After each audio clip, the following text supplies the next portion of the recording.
Thar desert के बारे में शुरुआत करते हैं। थोड़ी पहले बहुत हल्की फुल्की जानकारी ले लेते हैं। आपको ये जो थार मरुस्थल है वो कहाँ पर स्थित है वो आपको मालूम ही है, फिर भी एक नज़र देख लीजिए।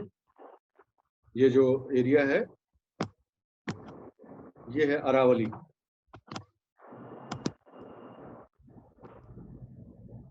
ये अरावली है। ये जो इलाका है जो आपको दिख भी रहा है पीले कलर से, यही थार का एरिया है। ये पूरा पूरा बाउंड्री तक तो भारत और पाकिस्तान के बीच की एक नैसर्गिक सीमा भी ये बनाता है, प्राकृतिक सीमा बना देता है। ठीक है। और ये इसका जो हिस्सा पाकिस्तान में भी कंटिन्यू होता है, चोलिस्तान करके उसका उधर नाम रख देते हैं यहाँ पर इस एरिया में, तो वो उसका एक कंटिन्यूएशन ही है। थार हमेशा से ऐसा नहीं था दोस्तों, मैं आपको बता देता हूँ।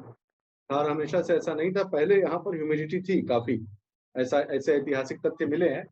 यहाँ पर ह्यूमिडिटी भी थी, आर्द्रता भी थी, यहाँ पर सभ्यताएं फलती फूलती थी। लेकिन बाद में फिर जैसे जैसे जलवायुवीय कारकों के द्वारा परिवर्तन हुए, और एक और महत्वपूर्ण जो है भौगोलिक परिवर्तन भी हुआ कि जो सरस्वती नदी थी वो लुप्त हो गई धीरे धीरे करके, और अपना मार्ग परिवर्तन भी हुआ और वो लुप्त भी हो गई। जो कि पहले इंडियन ओशियन में, भारतीय इसमें अरब सागर में इधर मिलने से पहले इससे होके जो है आया करती थी, ऐसी मान्यता है। ठीक है। लेकिन जब ये लुप्त हो गई तो जो पानी का जो वो सोर्स था वो भी चला गया। आज की तारीख में अगर देखिए वर्तमान समय में, तो सिर्फ एक ही नदी ऐसी है जो इस पूरे डेजर्ट को, एक ही सोर्स बचा है बस, वो है लूणी। लूणी करके नदी है। उसके अलावा कोई नदी का जो है, कोई पानी का जो है वो प्राकृतिक स्रोत नहीं है यहाँ पर। ठीक है। तो आप स्थिति जान गए हैं। अरावली के इस तरफ डेजर्ट है, इस तरफ थोड़ा उच्च भूमि है। यहाँ पर उच्च भूमि है, जो है नदियां निकलती हैं यहाँ से। ठीक है। ये पूरी उच्च भूमि है इस तरफ। तो ये पठार है, ये प्लेन वाला इलाका है दरअसल। तो ये पूरा ही प्लेन है, इस तरह से देखिए ये पूरा मैदान है। ठीक है। लेकिन यहाँ की जो परिस्थितियां हैं वो अलग होने के कारण यहाँ पर बालू या सैंड जिसे कहते हैं वो जमा हो जाने के कारण, प्रेसिपिटेट हो जाने के कारण जो है वो डिपॉजिट हो जाने के कारण ये धीरे धीरे करके रेगिस्तान बन गया। यहाँ वर्षा की मात्रा कम होती गई। एक कारण और भी है जो आप अपनी आंख से देख ही सकते हैं, आप सब जानते हैं बहुत ही अच्छे से कि बार बार मैं उदाहरण देता रहता हूँ कि साउथ वेस्ट जो मानसून है उसकी दिशा क्या होती है। उसकी दिशा के ही कारण साउथ वेस्ट इसका नाम ही इसीलिए पड़ा है। याद रखिएगा, हवा जिस तरफ से चलती है, जिस तरफ से आ रही होती है, वही उसका नाम रख दिया जाता है। आप जानते होंगे, गांव में रहने वाले हम लोग हैं, हम अच्छे से जानते हैं इस चीज को कि पुरवैया, पछियाव, पछियाव कहते हैं ना, जो पश्चिम से आ रहे होते हैं। तो इसलिए जिस तरफ से आ रही, तो साउथ और वेस्ट की तरफ से आता है मानसून नीचे से ऐसे, इसलिए इसको साउथ वेस्ट मानसून कहते हैं। तो जहां जो खड़ी पर्वत श्रृंखलाएं हैं, साउथ वेस्ट मानसून को का फायदा मिलता है इस तरह के, उसके रास्ते में अगर परपेंडिकुलर पर्वतमालाएं आ जाए तो उससे लड़ के वर्षा करती हैं, वो फायदा मिलता है। लेकिन अरावली जो है उसकी दिशा ऐसे है तो वो समानांतर दिशा में पड़ जाती है। तो जिस तरफ जा रही है साउथ वेस्ट मानसून के जो है हवाएं, उसी दिशा में वो भी है। तो वो एक अवरोधक के रूप में उतना जो है इफेक्टिव या उतना प्रभावी अवरोधक नहीं हो पाता है अरावली। इसलिए भी वर्षा जो है यहाँ पर, मानसून की भी वर्षा जो है वो अच्छे से, उसका भी लाभ जो है वो नहीं मिल पाता है यहाँ पर। ये बात भी आप लोग समझ गए होंगे। तो एक से अधिक कारण है, ऐतिहासिक कारण है और जलवायुवीय कारण है, जिसके कारण से ये जो पूरा इलाका है वो एक डेजर्ट के रूप में, एक मरुस्थल के रूप में। और अगर एकदम बहुत ही विशिष्ट वर्गीकरण करना चाहिए, करने पे आ जाइए अगर आप, तो जो वेस्टर्न पार्ट है, ये वाला वेस्टर्न वाला पार्ट, वो तो वाकई बहुत ही उष्ण और बहुत ही शुष्क है। तो वो सही मायने में इस वाले एरिया को मरुस्थली कहा जाता है।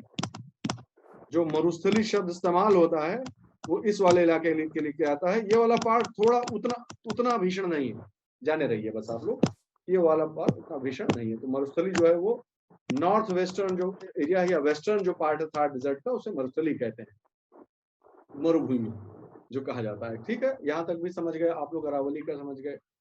अब इसी आधार पर अगर मैं कुछ प्रश्न आपसे पूछ लूं कि आपने बहुत सुना होगा, तो एक बात बताइए जरा, आप लोग वीडियो ऑन करिए थोड़ा, एक दो लोग वीडियो ऑन करिए। मैं एक चीज पूछता हूँ आपसे, ऐसे ही अचानक याद आ गया, बहुत पहले चीज पढ़ी थी लेकिन बता देते हैं। आप लोगों ने सुना होगा, आप लोग जो बिजनेसमैन देखते हैं ना, बिजनेसमैन जिन्हें कहा जाता है, मैं जातिगत आधार पर नहीं पूछ रहा हूँ, काम के हिसाब से जिनको कहा जी जाता है। तो आपने अक्सर सुना होगा कि मारवाड़ी, यस सर। मारवाड़ी, मारवाड़ी, जब हाँ देखिए वहाँ मारवाड़ी काफी वो मतलब जो है बिजनेस के लिए और जो है व्यवसाय के लिए काफी अच्छी अच्छी उनकी जो है वो पकड़ मानी जाती है, और समझ काफी समय होती है। से, हाँ, कई जो है जनरेशन से, कई पीढ़ियों से वो व्यवसाय करते आए हैं। तो क्या कारण है कि पूरे देश विदेश में मारवाड़ी जो है, मारवाड़ तो यही इलाका है ना, घुंगमा के मारवाड़वा वाला इलाका तो यही है ना। तो फिर क्या कारण है पूरे देश में ये लोग फैला हुआ है, सब जगह पर, हर जगह आपको बिजनेसमैन मारवाड़ी मिल जाएंगे। एक थ्योरी ये भी है, बहुत कारण होते हैं, एक कारण से थोड़ा कोई चीज एक्सप्लेन होती है, लेकिन एक थ्योरी ये भी है कि अरावली के कारण ही ये सब हो रहा है। अरावली अरावली के पीछे का जो ये भाग है ना, यहाँ वर्षा होती नहीं है, ये पूरा रेगिस्तान है। तो यहाँ पर रहने वाले मारवाड़ के जो लोग हैं उनके पास और करने को क्या बचा फिर बताइए, यहाँ पर अच्छी कृषि हो नहीं सकती है, इसीलिए वो फिर फैल गए। माइग्रेशन को देखिए कैसे प्रभावित करते हैं भौगोलिक कारण जो, और चारों तरफ फिर वो व्यवसाय करने लगे। एक, ये जरूरी नहीं कि यही एकमात्र संपूर्ण कारण हो, लेकिन यह भी एक महत्वपूर्ण कारण है।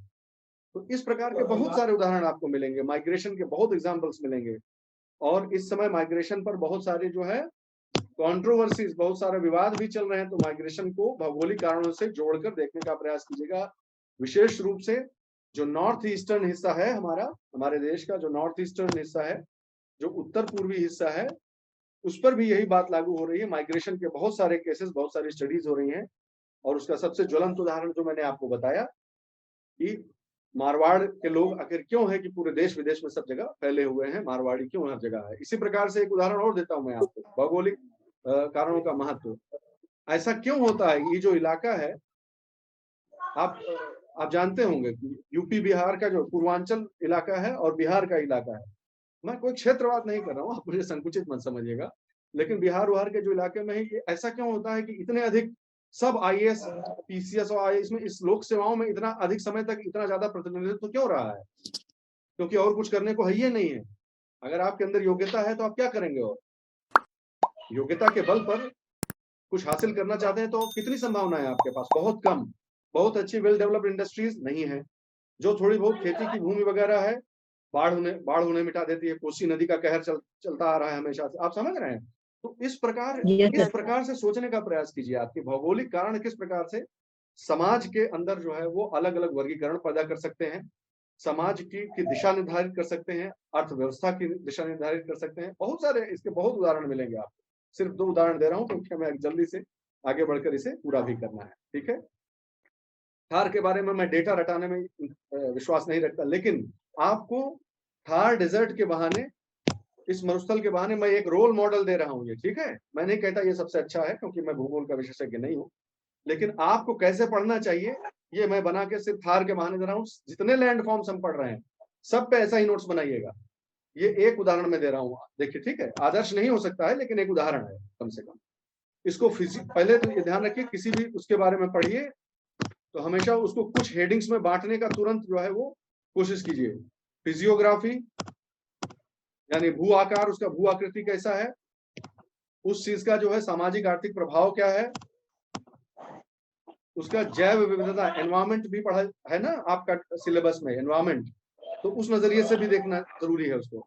उसका यस सर। बायोडाइवर्सिटी पर क्या इफेक्ट है, उस क्षेत्र का विकास करने के लिए क्या क्या बाधाएं, क्या क्या चुनौतियां हैं, और क्या कोई और उसका एक विशेष कोई महत्व जो चर्चा में रहा हो, करंट अफेयर, समझ गए। तो कुल मिलाकर इस इतने भाग, इतने तरह के नजरिए से आप लोग पढ़ने का प्रयास किया करिए हर टॉपिक को। देखिए अब आप देखें कि कैसे एक चीज दूसरे से जुड़ी हुई है, ठीक है। ये सारी हेडिंग्स भी आपस से जुड़ी हुई है एक दूसरे से आपस में, आप देखते हैं जरा। चलिए पहले फिजियोग्राफी का एग्जांपल ले लेते हैं, जल्दी से इसे खत्म कर देंगे, ज्यादा समय हमको इसमें नष्ट नहीं करना है। 2 लाख स्क्वायर किलोमीटर से अधिक का एरिया जो है ये कवर करता है लगभग, ठीक है। एक प्राकृतिक बाउंड्री है इंडिया और पाकिस्तान के बीच में, ठीक है। 17वां, कहीं कहीं 18वां भी लिखा हुआ है भाई, 17वां लार्जेस्ट डिजर्ट है ये वर्ल्ड का। लेकिन अब यहीं पे फंसाता है यूपीएससी कि अगर सभी रेगिस्तानों में तुलना कीजिए तो 17वां या 18वां नंबर है, लेकिन अगर सब ट्रॉपिकल, उपोष्ण बोलते हैं, क्या बोलते हैं, उपोष्ण मरुस्थलों में अगर जो है, उप विश्वतीय या उपोष्ण बोलते होंगे, ठीक है, उनमें अगर तुलना कीजिए तो 9वां नंबर इसका आता है, ठीक है। ये दिमाग में हमेशा तो कैटेगराइजेशन बना रहना चाहिए, गड़बड़ाना नहीं कि उसमें भी 17 नंबर लिखे है, नहीं, उसमें नवा स्थान है उसका। 85% थार मरुस्थल का 85% हिस्सा भारत में है, 15% पाकिस्तान में, जिसे चोलिस्तान डेजर्ट कहा जाता है। ठीक है, वहां पर उसका ये नाम है। भारत का पूरा जो भौगोलिक क्षेत्र है, क्षेत्रफल है, एक मिनट, कोई अपना माइक,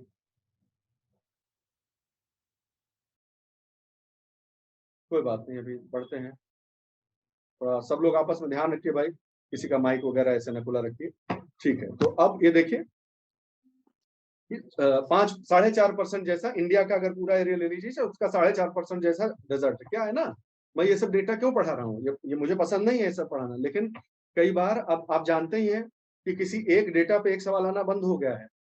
एक प्रश्न में जो है 4 अलग अलग लक्षण दे देगा, तो थोड़ा सा हल्का सा एक बार दिमाग से गुजर जाए आपके, ऐसा नोट्स बनाइएगा आप लोग, ठीक है, कि थोड़ा बहुत डेटा आ जाए। फिर more than 60% of the desert lies in Indian state of Rajasthan. देखिए कितने अलग अलग तरह के परसेंटेजेस हैं।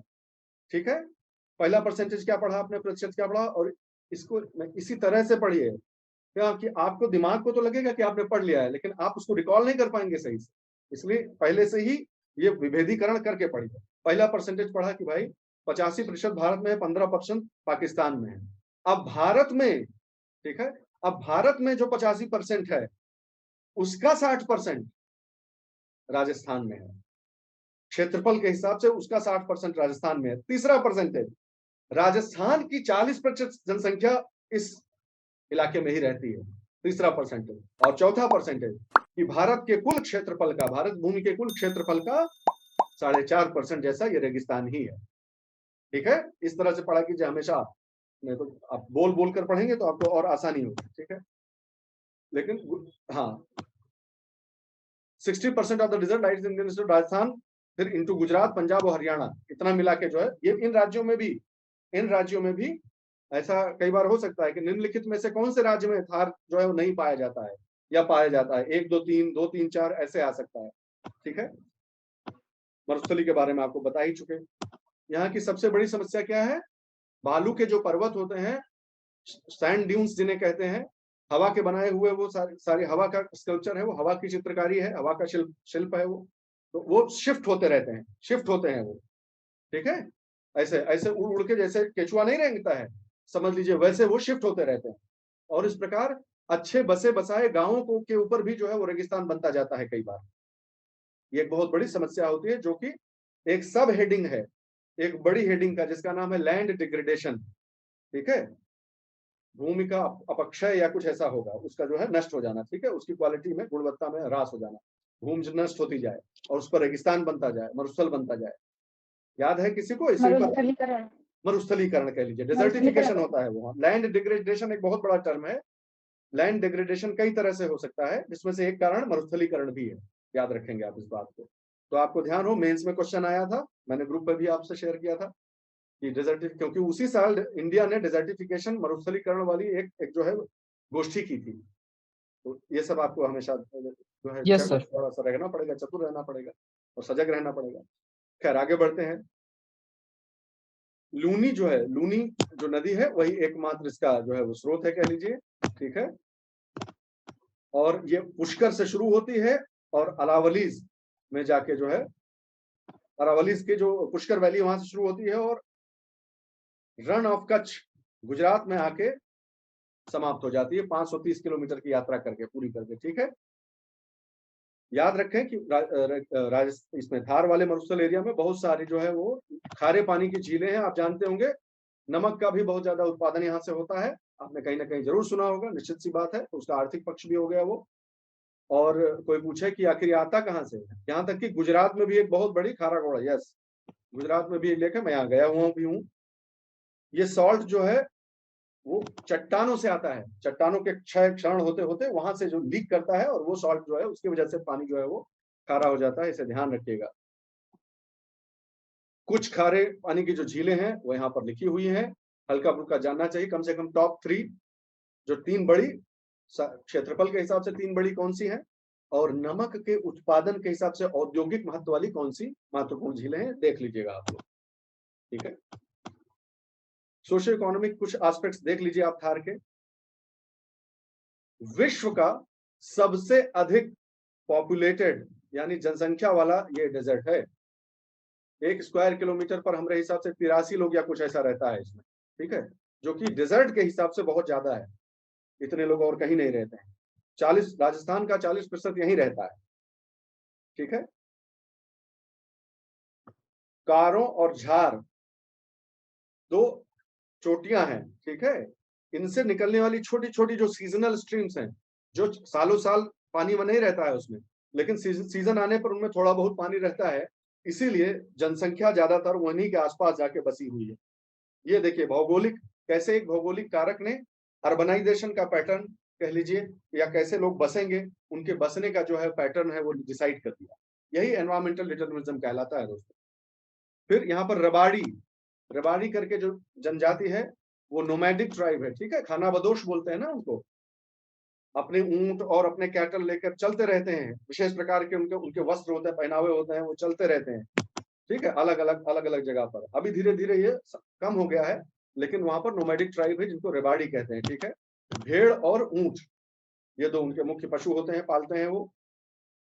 सिंचाई की समस्या और लैंड डिग्रेडेशन की समस्या से निपटने के लिए यहाँ पर राजस्थान कैनाल, राजस्थान नहर जो कि देश की सबसे बड़ी नहर है, वो परियोजना यहाँ पे लाई गई, ठीक है, जो कि 600-650 किलोमीटर जैसी है, सोचिए, ठीक है। हरिके बैराज, ब्यास सतलुज, जहां पर ब्यास और सतलुज मिलता है, वहां से ठीक थोड़ा नीचे हरिके बैराज है, वहां से शुरुआत होती है, ठीक है। और गुंजनगढ़ गांव है जैसलमेर में, वहां जाके ये खत्म होता है। अगर मुझे ठीक से याद आ रहा है तो इसका राजस्थान नहर एक्चुअली नाम था। माननीय श्रीमती इंदिरा गांधी जी का की जब हत्या हो गई तो उनके सम्मान में फिर 2 नवंबर को शायद इसका नाम जो है वो इंदिरा गांधी नहर रख दिया गया। इंदिरा गांधी है, यस सर।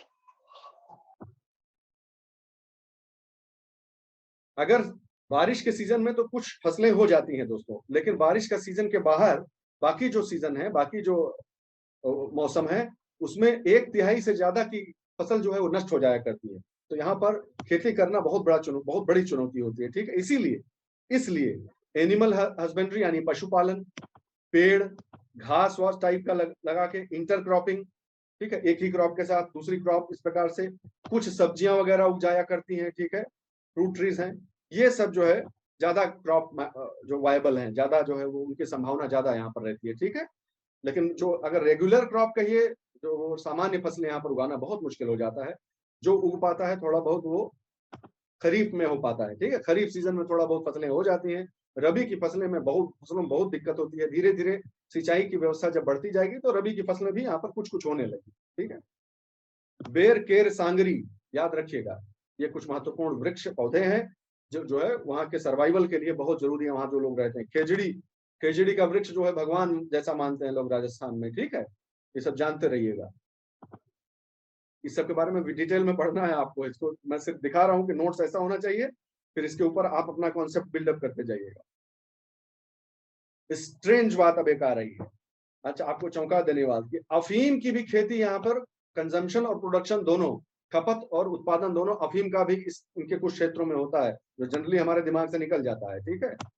यह भी जाने रहिए कि विश्व में भेड़ के ऊन से बनाए जाने वाली जो कारपेट है, कालीन है, ठीक है, तो मिर्जापुर तो देखबे किए होंगे, मिर्जापुर में का भदोही का और इस सब का एरिया का कालीन मशहूर है। यहाँ का जो यहाँ की भेड़ों से बना हुआ जो कालीन है वो सबसे ज्यादा मशहूर है। ऊन से बना हुआ कालीन यहाँ का सबसे ज्यादा मशहूर है, ठीक है। चोकला ब्रीड जो है, भेड़ की एक ब्रीड होती है चोकला ब्रीड, वो सबसे उत्तम यहाँ पर मानी जाती है, जाने रहिएगा। अब पूरा समय नहीं था ना भाई, उतना नहीं कर सकते, तो यहाँ की इंडस्ट्रीज, यहाँ का माइनिंग सेक्टर, यहाँ का इको टूरिज्म, ये आप पढ़ लीजिएगा और ऐसे ही नोट्स बनाते जाइएगा। क्षेत्रवार पढ़िए, आपको बहुत आनंद आएगा, क्षेत्रवार पढ़ते जाइए, उससे गलती करने की संभावना कम रहेगी। बायोडाइवर्सिटी का एग्जाम्पल ले लीजिए, बायोडाइवर्सिटी का एक उदाहरण देख देते हैं। यहाँ की ऐसे ही हर क्षेत्र की बायोडाइवर्सिटी आप पढ़िएगा जरूर। बायोडाइवर्सिटी में नेचुरल जो वेजिटेशन है वो नॉर्थ वेस्टर्न थॉर्न स्क्रब कहलाता, उत्तर पश्चिमी कटीले वन, ऐसा ही कुछ नाम होगा, ठीक है, कटीली झाड़ियों जैसे वन, उस प्रकार के वन यहाँ पर पाए जाते हैं। पानी है ये नहीं तो ग्रोथ कहाँ से होगा, पानी जो आर्द्रता की जो उपलब्धता है उसी के आधार पर जो है पूरे वेजिटेशन का जो है ग्रोथ डिपेंड करता है, वृद्धि उसकी। तो पानी ही नहीं है तो बहुत ज्यादा ऊंचे वृक्ष और इस प्रकार की लग्जरियंट ग्रोथ नहीं हो पाती है। ठीक है, छोटे छोटे स्कैटर्ड छोटे छोटे पैचेस में होता है, जहाँ जो ये सब झाड़ियां होती हैं, झंखाड़ होते हैं। तीन महत्वपूर्ण यहाँ पर जो है जैव विविधता के हिसाब से तीन महत्वपूर्ण स्थल हैं यहाँ पे। एक डेजर्ट नेशनल पार्क राजस्थान का, ताल छापर करके एक सेंचुरी है, बहुत बड़ा ग्रास लैंड है दोस्तों, बहुत बड़ा ग्रास लैंड, घास का मैदान बहुत बड़ा। ठीक है, वहां पर खूब अच्छी जो है जैव विविधता पाई जाती है, बहुत अच्छा पिक्चरेस्क, देखने में भी बहुत सुंदर जगह है, फोटोग्राफी के लिए, वाइल्ड लाइफ फोटोग्राफी के लिए एक बहुत बड़ा वरदान माना जाता है। और उसको क्या बोलते हैं आप, काला हिरन क्या बोलते हैं, कड़ियार बोलते हैं यहाँ पर, ब्लैक बक। जी आप जो सलमान खान जी के ऊपर जो काला आप काला सांभर जानते होंगे ना, हाँ काला हिरन या जो भी सांभर बोलते हो, हाँ ब्लैक बक होता है, मैं दिखा दूंगा अभी आपको। ठीक है, तो वो भी इस इलाके में पाया जाता है।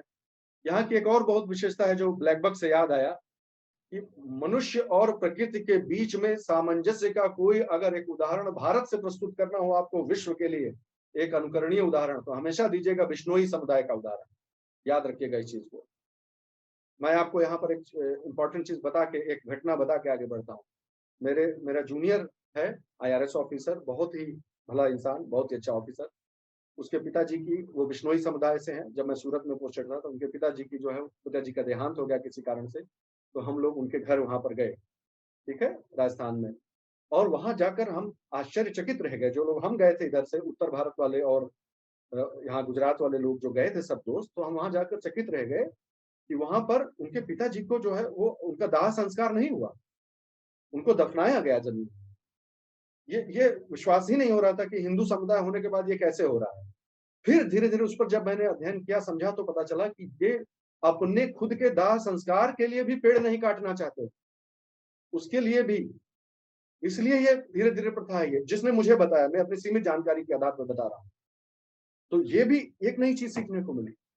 आपको बता दूं कि बिश्नोई समुदाय की महिलाओं का बहुत सारा फोटो बहुत बड़ी बड़ी मैगजीन्स में छपा है, जो हिरन के बच्चों को अपना खुद का दूध पिलाते हुए, स्तनपान कराते हुए। सोचिए, इतना प्रेम है, यस इस सर। प्रकार का प्रेम है, सोच लीजिए।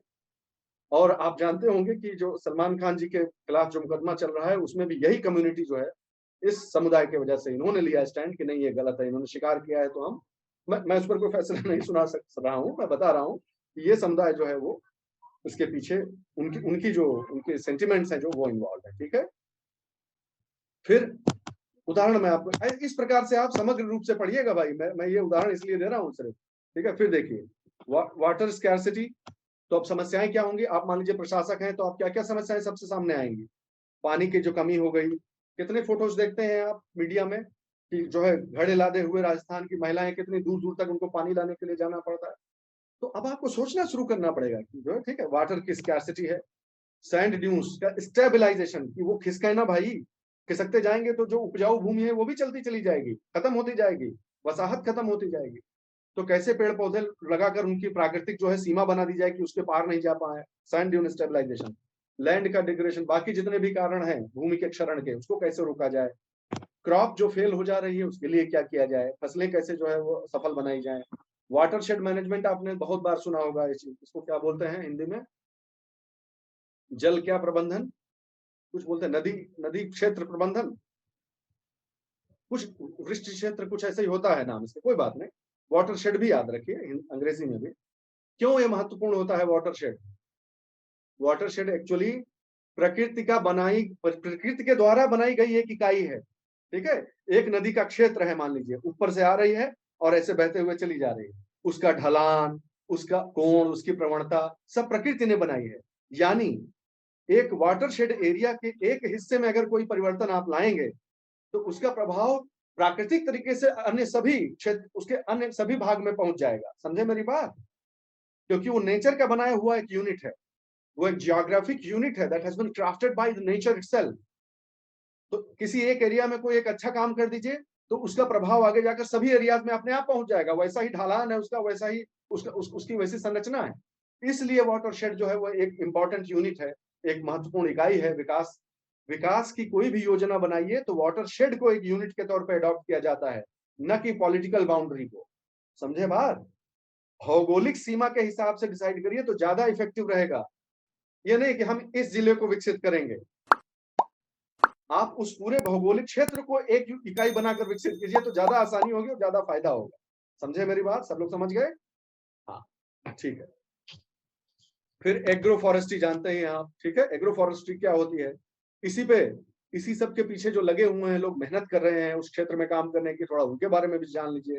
Central arid zone research institute Kajri, Kajri बोलते हैं ना इसको, तो ये एक जोधपुर में स्थित है, वो हो गया एक महत्वपूर्ण संस्थान हो गया। Arid forest research institute AFRI है, वो महत्वपूर्ण, वो भी जोधपुर में ही है, वो महत्वपूर्ण हो गया। इस प्रकार से आप पढ़ेंगे। ये बताने का उद्देश्य मेरा सिर्फ ये था कि आपके सामने एक उदाहरण प्रस्तुत छोटा सा किया जाए। आप इससे कहीं अच्छा बना सकते हैं नोट्स और कहीं अच्छा करेंगे। लेकिन आप समझ गए मेरी बात, कैसे समग्र रूप से किसी एक लैंड फॉर्म के बारे में पढ़ा जाता है। आप हम लोग कितने दिशाओं से हम लोगों ने घेर लिया इसको। पूछेगा तो कहाँ से पूछेगा, कुछ ना कुछ तो लिख ही ले जाएंगे, कुछ ना कुछ तो बता ही ले जाएंगे। अगर इस प्रकार से पढ़ेंगे तो आपको बहुत फायदा होगा।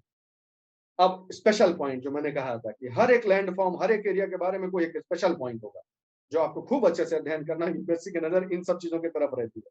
बहुत नया समाचार नहीं है, लेकिन महत्वपूर्ण समाचार है। याद रखिएगा, मैं जो समझता हूं उसके अनुसार लोक सेवा आयोग में 2 तरह के अफेयर्स हैं, करंट अफेयर्स और कंटेम्पोररी अफेयर्स। करंट अफेयर्स का मतलब साल, 1.5 साल, और कंटेम्पोररी अफेयर्स का मतलब होता है 2-4 साल, 5 साल। है तो पुराना, लेकिन इतना महत्वपूर्ण है कि आज भी राष्ट्र में चर्चा का विषय बना हुआ है। तो उसकी तरफ आंख मत बंद कर लीजिएगा कि हमको तो बोला गया था कि साल ही 1.5 साल का करंट अफेयर पढ़ना है। नहीं, कुछ महत्वपूर्ण मुद्दे जो आज भी प्रासंगिक हैं उनके बारे में भी जरूर पढ़िएगा। उदाहरण के तौर पर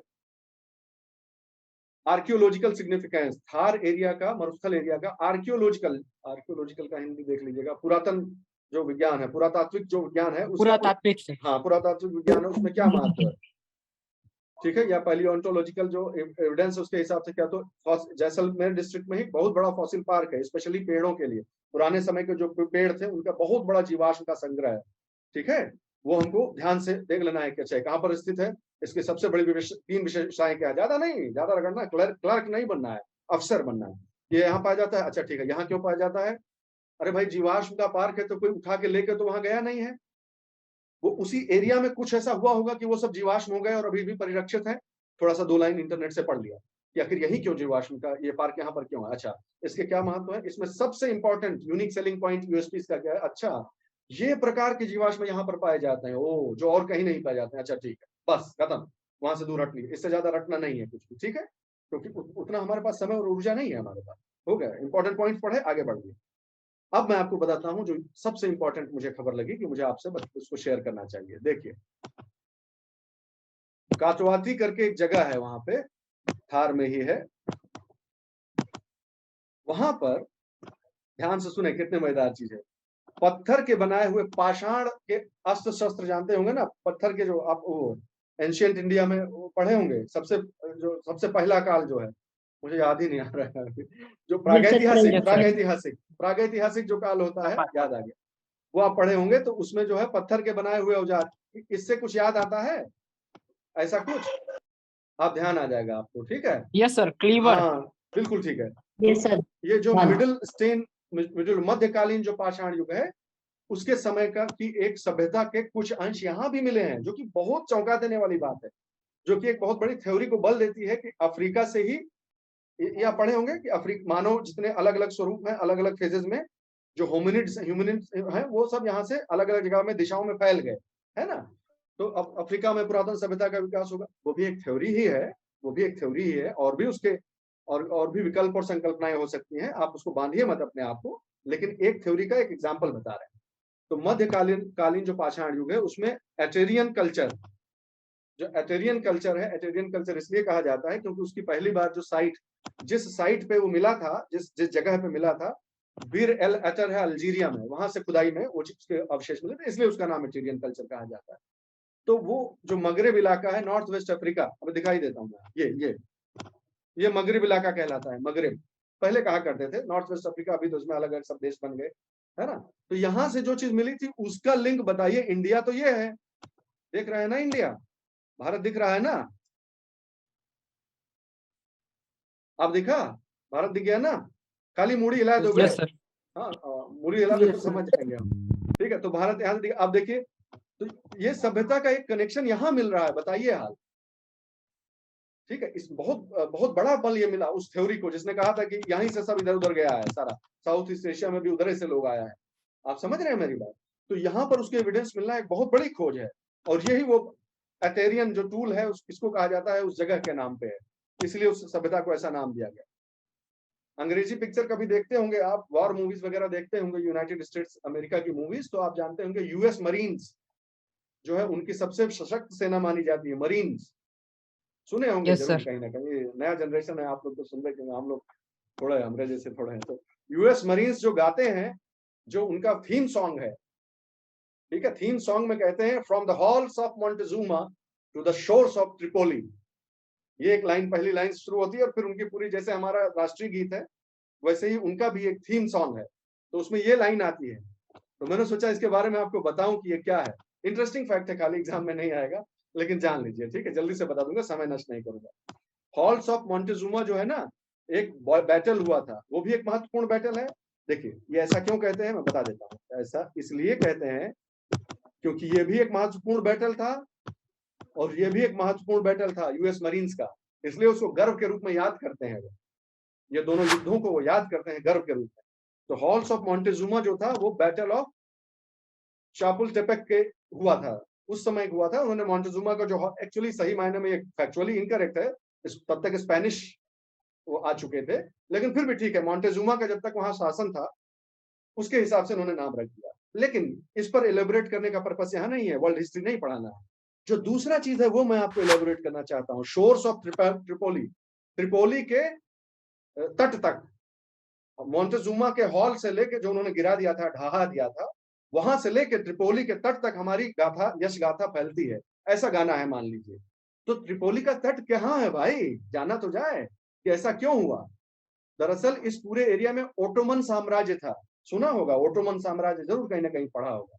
यस सर। हाँ, ओटोमन साम्राज्य हुआ करता था, बहुत फैला हुआ था इस एरिया में। और ये है त्रिपोली, देखो सब लोग, ये त्रिपोली है जहां पर आए थे वो अमेरिका वाले, आए थे और यहाँ युद्ध किया था और जीते थे यहाँ पे। ये अमेरिकन वॉरशिप्स है, यूएस मरीन्स। तो त्रिपोली के समुद्र तट पर होने वाली यह लड़ाई पहली वो लड़ाई थी जिसमें यूएस मरीन्स अमेरिका से बाहर निकले थे और जीत के झंडा गाड़ के आए थे, इसलिए वो इसको इतना गर्व से याद करते हैं। जस्ट इन केस मैंने सोचा हल्का सा बताता चलूं। हाँ, इंपॉर्टेंट जो चीज है वो जान लीजिए, इसी पूरी बेल्ट को बारबेरी कोस्ट भी कहा जाता है। ये शायद हो सकता है इंपॉर्टेंट हो, भौगोलिक शब्द है इसलिए। क्या बोलेंगे, बर्बर तट, ऐसा कुछ कह लीजिए, कुछ ऐसे कहते होंगे भूगोल में, विश्व भूगोल में, बारबेरियन कोस्ट। तो बारबेरियन कोस्ट क्यों कहते हैं, क्योंकि इन सारे चारों जो नेशंस है ना, और Yes, थोड़ा है ये इनको, ये यहाँ पर बर्बर जनजाति जो है ना, बर्बर जनजाति, उसकी वजह से इस पूरे कोस्ट का नाम बारबेरियन कोस्ट, बारबरी कोस्ट रख दिया गया था। बाहर वाले कहते थे, ऑफ कोर्स अब नहीं कहते हैं, पहले उस समय के जो भी शासक थे वो लोग ऐसा कहा करते थे। तो ये एक महत्वपूर्ण लिंक है, समझिए कि यहाँ से इस जगह से मिला है, इस बारबेरियन कोस्ट से। तो मोरक्को, एल्जियर्स और ट्रिपोली, ये जो इंपॉर्टेंट है ना, और ट्यूनिस। कोई कभी पूछ ले कि बारबरी कोस्ट में निम्नलिखित में से कौन सा देश नहीं हुआ करता था, तो ध्यान रखिएगा, ट्रिपोली, एल्जियर्स, ट्यूनिस और मोरक्को, ये चार की जो कोस्ट लाइन है इसको बारबरी कोस्ट कहा जाता था। आपके खाली नॉलेज। तो त्रिपोली वर्तमान लीबिया है। हाँ भाई, त्रिपोली को अब लीबिया सर कहते हैं, बिल्कुल लीबिया। बिल्कुल सही बात है। त्रिपोली उस समय शोर्स ऑफ ट्रिपोली कहा जाता था, तब से इसलिए चला रहा है क्योंकि वो ऐतिहासिक नाम था। ठीक है, ठीक है। अब ये पहले ही बता दिया मैंने कि थार जो है वो रेगिस्तान क्यों हो गया। करंट अफेयर्स के हिसाब से अगर ये चलता है, देख लीजिएगा, ये शायद पीडीएफ हो गया है इसलिए नहीं चलेगा, हल्का सा बता चलता हूँ। करंट अफेयर्स का सबसे इंपॉर्टेंट पार्ट क्या है थार में, कि उसको हरित बनाने का प्रयास किया जा रहा है। ठीक है, ध्यान से सुनिएगा, उसमें पौधे लगा के, पेड़ लगा के, सब करके उसको हरा करने का प्रयास किया जा रहा है। और जितने भी महत्वपूर्ण वातावरणविद हैं, एनवायरमेंटलिस्ट जितने भी हैं, पर्यावरणविद, वो कह रहे हैं कि ये सत्यानाश मत करो, रेगिस्तान को रेगिस्तान रहने दो, उसके इकोसिस्टम को बर्बाद मत करो। आखिर आप क्यों हरा कर रहे हो, ताकि उस पर खेती कर सको, मत करो ऐसा। अगर प्रकृति ने किसी इकोसिस्टम को वैसा बनाया है तो उसको वैसा रहने दीजिए, उसको वैसा ही वैसा संरक्षित करने का प्रयास कीजिए, और जो थोड़ा मोड़ा चेंज हो वो कर लीजिए, उसके पूरे पैटर्न को बदलने की कोशिश मत कीजिए। तो याद रखिएगा, जब कभी ऐसा प्रश्न पूछा जाए कि क्यों नहीं जंगल लगा दिया जाए वहां पे राजस्थान रेगिस्तान का विकास करने के लिए, तो याद रखिएगा कि इस प्रकार से जो वैज्ञानिक हैं, समझदार लोग हैं, उन्होंने ऑब्जेक्शन भी किया है इस पर। पढ़ेंगे आप न्यूज तो बहुत मजा आएगा इसका लिंक मैं दे दे रहा हूँ। वैसे ही गूगल में टाइप करिएगा कि Thar is being made green, Thar को हरा बनाया जा रहा है, उस पर क्या क्या ऑब्जेक्शंस आए हैं, तो आ जाएगा। जल्दी से बढ़ते हैं, इससे पहले कि 2 मिनट बचा है। फिर लार्जेस्ट फिजियोग्राफिक, ये क्या आ गया, पेनिनसुलर इंडिया आ गया। ये कल करते हैं दोस्त, हैं एक उदाहरण पूरा हो गया, नहीं बहुत लंबा खिंच जाएगा क्लास, ये कल करते हैं। आप इस बात को समझ गए कैसे समग्र रूप से किसी एक चीज को पढ़ा जाता है। अब सब में ये संभव नहीं है, आप मेरी सीमा और अपनी भी सीमा समझ सकते हैं, समय की सीमा है, तो इसलिए सब में संभव नहीं है इतना डिटेल में पीडीएफ बना के इस तरह से लाना। लेकिन आप जान लीजिए कि नोट्स ऐसे बनाना है ना। तो मैं समझता हूँ कक्षा को यहाँ पर विराम दे सकते हैं, आप लोग इसे रिवाइज कीजिएगा और कल परसों कल और क्लास लंबी थोड़ी कर लेंगे और फिर रविवार को हम प्रश्नोत्तरी रखेंगे, है ना। जो अभी तक पढ़ा है उस पर एक बार जरूरी है कि देखें तो कि वेयर डू वी स्टैंड। मैं एक राय दूंगा इस शौर्य के लेक्चर के बाद कि आप लोग इस पूरी घटनाक्रम से जुड़ा हुआ कोई भी इशू पिछले 1.5 साल में हुआ हो वो आप तलाशिए। इन्होंने बहुत से टॉपिक कवर किए हैं, सारे टॉपिक फंडामेंटली आपको क्लियर हो गए हैं, कॉन्सेप्चुअली क्लियर हो गए हैं। अब आप ये समझिए सवाल कैसे आएगा। सवाल आने की एक प्रक्रिया शौर्य ने बता दी है, उसमें कोई ज्यादा अब डिस्कशन का इशू रहने गया है। मैं एक राय दूंगा कि आप लोग पिछले 1.5 साल में इन घटनाक्रमों से जुड़ा हुआ कोई इंसिडेंस कहीं हुआ है कि नहीं हुआ है। अगर आपने उसको कंट्रोल कर लिया और जो शौर्य ने बता दिया तो बहुत बड़ा पोर्शन आपका पूरा हो जाएगा। अगर आपने जब आप उस पोर्शन को कंट्रोल करने की कोशिश करेंगे तो आपको मिलेगा कि आपको कुछ नई चीज फिर मिल रही है, क्योंकि जो भी आदमी उस पर लिखेगा वो 2-4 चीज और लिख देगा। ये न्यूज़पेपर आर्टिकल में लिखने